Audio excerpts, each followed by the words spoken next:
Hi guys, welcome back to my channel.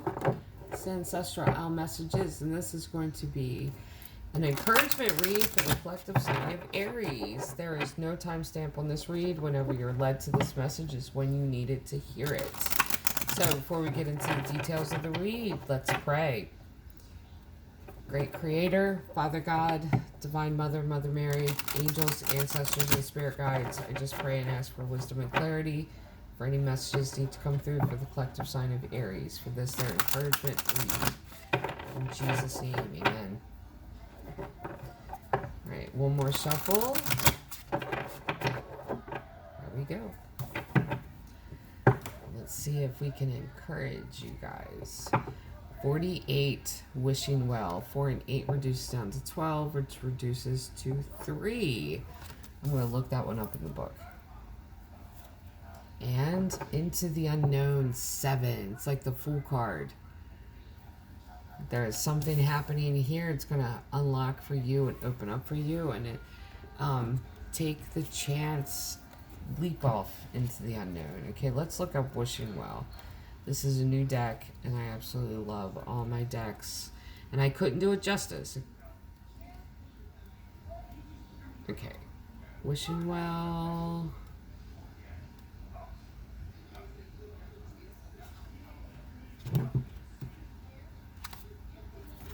Wrong book. That's so funny. That's so funny. It's completely wrong. Ugh. There are no coincidences, but I seriously picked up the wrong book, and that's hilarious. So funny. Okay, anyway. Wishing well. Desire is the sacred impulse for life. Feel it, but let go of all attachment to ownership. Desire is the most important impulse for creating life. Now you're seeing the relationship between desire and inspiration and sensing that moment of truth when you feel the inception of new life. It is an aha moment where everything makes sense. Wishing well card awakens you to the presence of unseen forces that enable new beginnings. There you go. Absolutely. Because to have both of these cards together, into the unknown, jumping off, like the Fool card, and this wishing well card.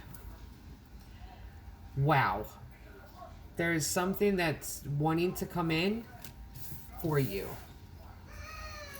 So let's go with the Shaman's Dream Oracle.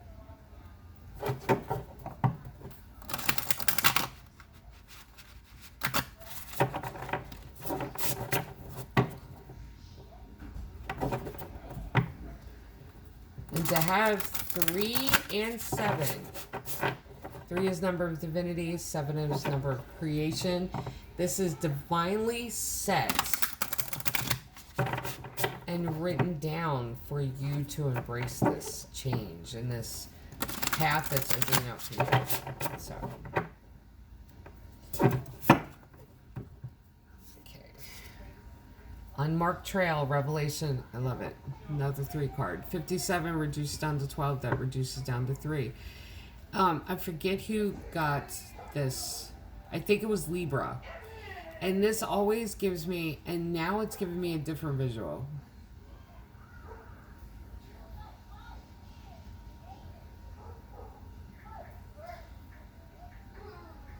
Being out in the desert, feeling like you're in this dry place, no roads, but wherever you walk, you will be creating a road all your own. This is making your own road, making your own path. Because Libra's was like in an overgrown field. This is more of like a desert. You may have felt like you have gone through this dry period in your life. I feel like it's relationships. Well, I wouldn't say all of us, but yeah, all of us have gone through this feeling of isolation in the past year, but I feel like it's relationships. And I feel like it's like romantic, emotional, that any other connection that you've had to other people have been severely lacking, that they are more apathetic than emotionally grounded and emotionally connected. but that you are seeking emotional connection, something deeper than what you've been. It's almost like you've been forced, dropped into the middle of the desert by external forces. Like it wasn't your decision to be dropped off in the middle of the desert, and to really be separated from those emotional connections that you've had in the past, and being forced into these connections where they were more apathetic than anything, weren't connected,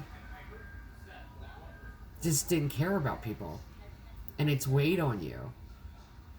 And you've tried to change them, you've tried to be there for them, you've tried to understand them, but it's just, it's not even that. It's like you're emotionally starved. But now this is opening a door for you to where whichever direction you go in, you will be paving your own way.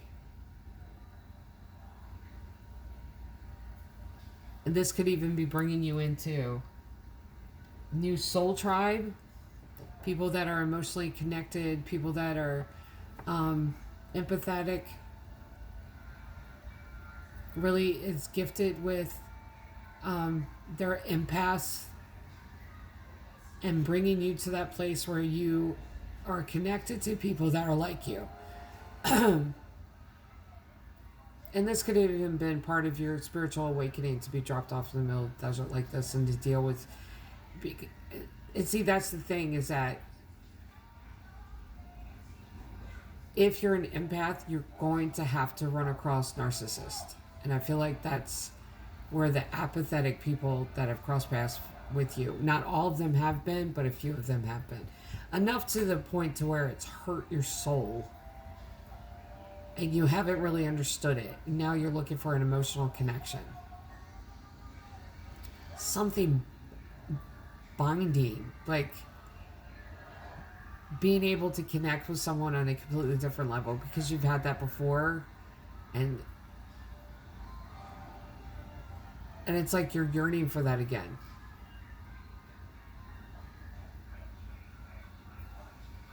But you have to choose which direction you're taking in the desert. Wherever you walk, that's where the road, it's like where your steps are, it's going to be paved because you're creating your own path now.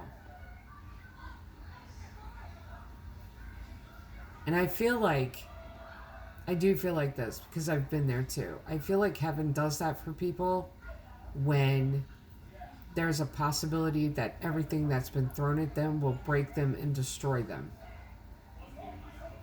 And it's the agreement that heaven makes with us, and that the great creator God makes with us, that if we can make it through this, that wherever you step, it's going to be paved under your feet.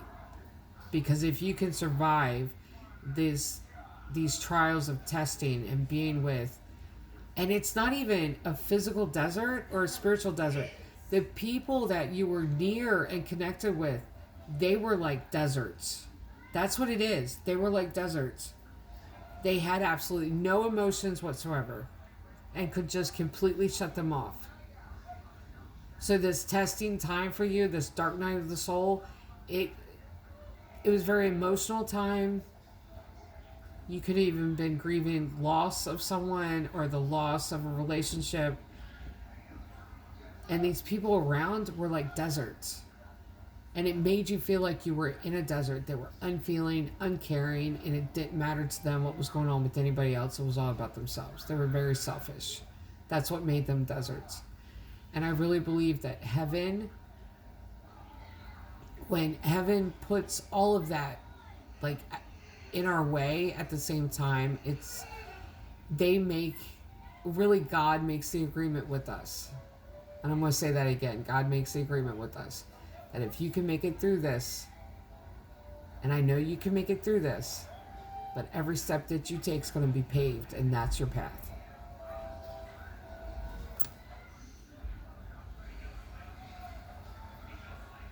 I'm just waiting.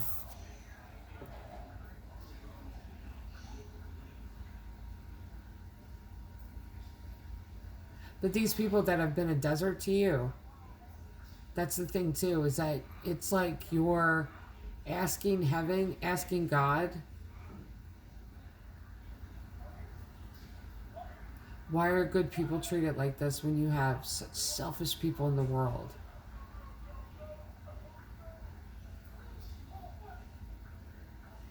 And it's a rhetorical question, it is. Like, it's a question that all of us ask, but it also shows how emotionally open, how open our heart is, how good of a person we are, how connected to God and connected to love, and how bright of a light we are. And it shows that the dark night of the soul that we're going through is because we are entrusted with a higher impartation of light. And even being light workers is a high responsibility because you're carrying light. This isn't a false light. If you watch moths at nighttime, moths, especially during the full moon, and or even new moon, and they're attracted to the light on the porch or light in the house. They're looking for the light of the moon, but what they're attracted to is a falsified light. There are many people in the world that follow those false lights. And when you are real light and you're a light worker and you're filled with the light of love and you're filled with the light of God, all of us are filled with the Spirit of God. It's up to us to listen to it and to protect it and cultivate it and stay connected. But that's when we start questioning, like, why do people act this way? You're supposed to question that. But they have been a desert to you, and you're asking for green land, like greenery. You're asking for that. An emotional connection. That's the only thing you're asking for, whatever I'm picking up on.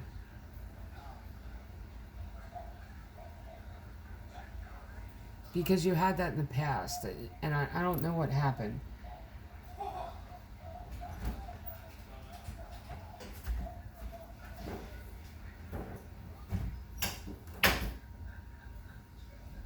And you really don't appreciate something in your life. You don't get a full appreciation of it until it's gone. And it's not a heartbreaking, oh, there we go. That's so funny. That's so funny. Moon Maiden, New Beginnings, 41. 4 and 1 is 5, number of change. Wow. Thank you, Great Creator. Thank you, Mother Mary. Thank you, angels, spirit guides. Thank you. The Wall, obstacles, 56. 5 and 6 reduces down to 11. It's an angelic number. That's what the obstacles were. These people that were like a desert in your life. And see, that's the thing too. We have the ability, because we have the Spirit of God within us. We have the capacity to love and to walk in light and walk in love. We have that capacity. But when someone denies that and pushes it down, it's like they're putting the Spirit of God within them in a cage.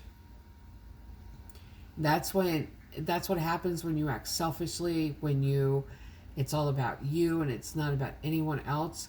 And when you put that in a cage, it becomes that energy to someone that is walking in light and that is close to God. And the way you get close to God is being broken. That's what Dark Night of the Souls are, and the wilderness experience. It's God bringing you to the place of, are you going to allow yourself to be broken so that I can form you, fix your foundation, repair the cracks in you. There's a Japanese, and I love this, and I forget what the name of it is. I'm going to have to research it, where they take broken pottery, broken cups, saucers, and they inlay them. They fill the cracks with gold because the cracks are beautiful, and it just shows more personality to the piece the dish, and for it to survive with a crack, like, it's a respect thing, and it's beautiful. It's absolutely amazingly beautiful. But that was the obstacle that you faced, was these people were, like, you were making your own greenery, and you have life, so where you step there would be life, but with them in your life, they were sucking the life out. It's like a black hole energy. And when you have people that are very negative, that's how they are. And the wall, these obstacles in your path, is because there are great things that's coming to you. Big things that are coming to you. Love, resources, blessings. Everywhere you step now is going to be paved. That is your path. Whatever you do, like, it's opening up to you. They knew this. They didn't care. Most people that are very selfish and in this black hole energy just want your energy. So what ends up happening is that they feed off of other people's light. I was told to keep going with that. Okay. And they feed off other people's light. And when they feed off, it's like an energy vampire. Because they will feed off of real light and falsify it for others. And they mask themselves to others.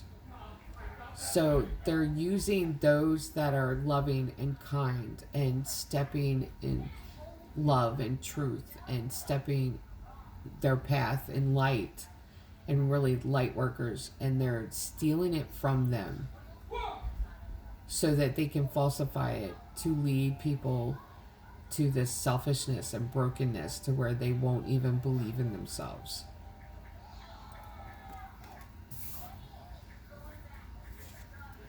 You have Dream Thief, refusal of the call, number 13.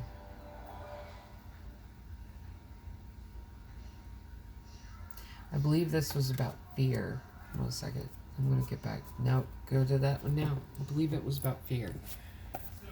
Because I remember that card showing up. Rejection of the past, path of fulfillment, refusal of the call. The Dream Thief is a soft and compelling seductress. Her only purpose is to keep you hypnotized by comfort and sameness. She wants you to tell your old stories over and over again so you don't evolve beyond them. Ask yourself whether you are reverting back to the familiarity of your origin story of why you were wounded or when you were rejected. Okay, that's why I had to stay with this card. Listen, I had this energy in my life before. Most of the messages with your guys' read has been channeled. Like, I'm obeying. So, and I feel led to tell this. Okay, listen. Dream Thief, refusal of the call. Now, it's not about you refusing the call, because absolutely 100% you're not. This is the energy of someone you've dealt with. And I've dealt with the energy of this person, of a person like this. Okay? The energy of this person, this type of person, is that the moment that you stand on your own 2 feet and you feel like you're growing and you're healing and you're able to deal with your emotions and process your emotions when you're going through a hard time, the energy of this person is one where they'll come back, like they'll show up in your life and start picking. And the wounds that you've had that starts healing, they'll try picking the scab off of them because they want you to continually bleed. They want you to be in that place where you continually bleed and don't heal, because that's their comfort zone. And any time that you evolve beyond the energy of that person, they're not comfortable with it. So they'll go back and start picking at it and picking at it and picking at it. And they want you to keep bleeding. They want you to be in this place to where you don't move on, where you don't grow, because they've never grown. That's